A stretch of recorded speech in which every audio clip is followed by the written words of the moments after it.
नमस्कार मित्रांनो, आपले पुन्हा स्वागत. समोर बघा मुगडा आणलेली आता. हे जे इथं पहिला रोटा आणलेला होता, त्याच्यामध्ये पाऊस पडल्यानंतर परत एकदा मुगडा आणलेले. त्याच्यामुळे जे बारीक तण वगैरे उगतं ना, ते मरून जातं. पावसाळ्याच्या सुरुवातीला एकदम मस्त वातावरण वाटतं. संभाजीनगरला जातो आणि फोन नीट करायला चाललेलो आहे आता. आणि रस्त्यामध्ये बघा हरणी दिसलेला आहे मला. मी झूम करून दाखवतो, थोडा लांब आहे. 2 आहे आज. तर आलो मी संभाजीनगरला. आता मी आहे बाबा पेट्रोल पंपवर. हा महावीर चौक आहे, भगवान महावीर चौक. आणि मी लगेच रिक्षा धरली आणि आता मी चाललो आहे कॅनॉट प्लेसला सिडकोमध्ये. आणि हा समोर जो दिसतोय हा आहे क्रांती चौक, जिथं शिवाजी महाराजांचा भरपूर छान पुतळा बसवलेला आहे. जे पहिल्यापासून आहे. पहिला खाली होता, उड्डाणपूल झाल्यानंतर त्याची उंची पण वाढवली होती. एकदम भारी बनवलेला आहे हा चौक. आलेलो आहे मी आता संभाजीनगरमध्ये आणि रिक्षा धरून आता मी आलेलो आहे सिडकोला. सिडकोवरून चाललेलो आहे मी आता कॅनॉट प्लेसला. हो, कॅनॉट प्लेसला आहे ना, यांचं हे सर्व्हिस सेंटर आहे OnePlusचं. तिथं जातो, बघतो आता कसं आहे ते. म्हणजे मागे एकदा माझ्या भावाचा फोन खराब झाला होता, तेव्हा मी इथून बदलून आणलं होतं आणि आता परत चाललेलो आहे.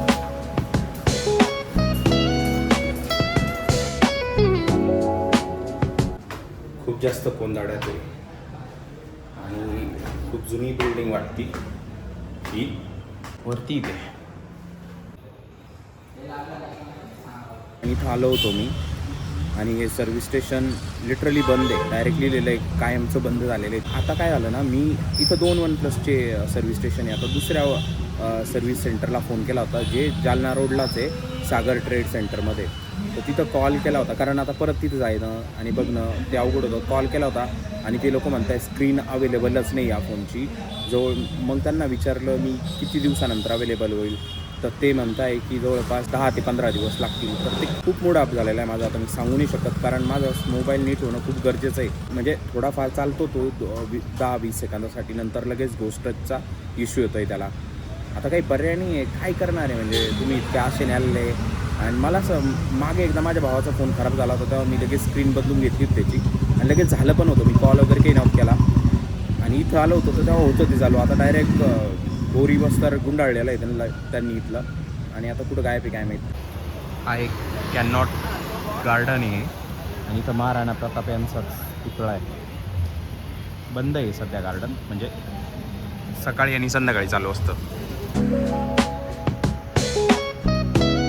तिथे आहे ना संभाजीनगरचं फेमस हिमरू जे हे असतं कापड शॉल खूप फेमस आहे हिमरूची, तर ती भेटते तिथं. तर आता मी आलेलो आहे सिद्धार्थ उद्यानजवळ आणि इथं आहे ना याच्याच बाजूला एक फेमस दुकान आहे दादा डोसा, जे संभाजीनगरचं बऱ्यापैकी फेमस दुकान आहे. इथे साऊथ इंडियन आयटम भरपूर भारी भेटतात. विशेषतः मला त्यांचा दावणगिरी डोसा खूप आवडतो. त्याच्यानंतर तुम्ही आप्पेही खाल्लेले, साबुदाणा खिचडीही खाल्लेली आहे. बऱ्यापैकी चांगल्या गोष्टी खाल्लेल्या आहे मी तिथं आणि सर्व आयटम एकदम भारी असतात. जर तुम्ही कधी संभाजीनगरला आले तर हे सिद्धार्थ उद्यानच्या बाजूलाच आहे किंवा बस स्टँडच्याही बाजूला म्हणू शकता तुम्ही याला. इथं अवश्य भेट द्या आणि अवश्य काय, एकदम भारी क्वालिटी असती आणि क्लीननेस पण, हायजीन पण बऱ्यापैकी चांगला असतो इथला. मी आज आलो होतो इथं नाश्त्यासाठी, कारण मी सकाळी पोहे खाऊन आलो होतो आणि त्याच्यानंतर डायरेक्ट इथं आलो होतो. तर इथं येऊन मी आज ऑर्डर केला होता दावणगिरी लोणी डोसा. मी दरवेळेस हाच खातो कारण मला हा भरपूर आवडतो. आणि आज मी एक पीस घेतला होता जो 65 रुपयात होता. 2 पण पीस भेटतात त्याचे, ते 120 रुपयात होते. आणि लोणी वगैरे टाकून देता, चटणी दिली होती, सांबार दिलेलं होतं. आणि आज बटाट्याची चटणी संपलेली होती त्यांची. ते म्हणले 15-20 मिनटं वेट करा, पण मला निघून जायचं होतं काय करताना वेट करून, म्हणून मी डायरेक्ट डोसा घेतला. आणि मी तुम्हाला माहिती आहे मी सांबार खात नाही, मी फक्त चटणीसोबतच खाल्ला, जो की 1 नंबर होता. चवीला 1 नंबर होता. एकदम हे होता, स्मूथ होता तो. म्हणजे असा घास घेतल्यास एकदम तोंडात विरघळून जाणारा डोसा बनवलेला होता तो. दावणगिरीचा होता, नरम, त्याच्यामुळे एकदम भारी होता तो. अवश्य ट्राय करा.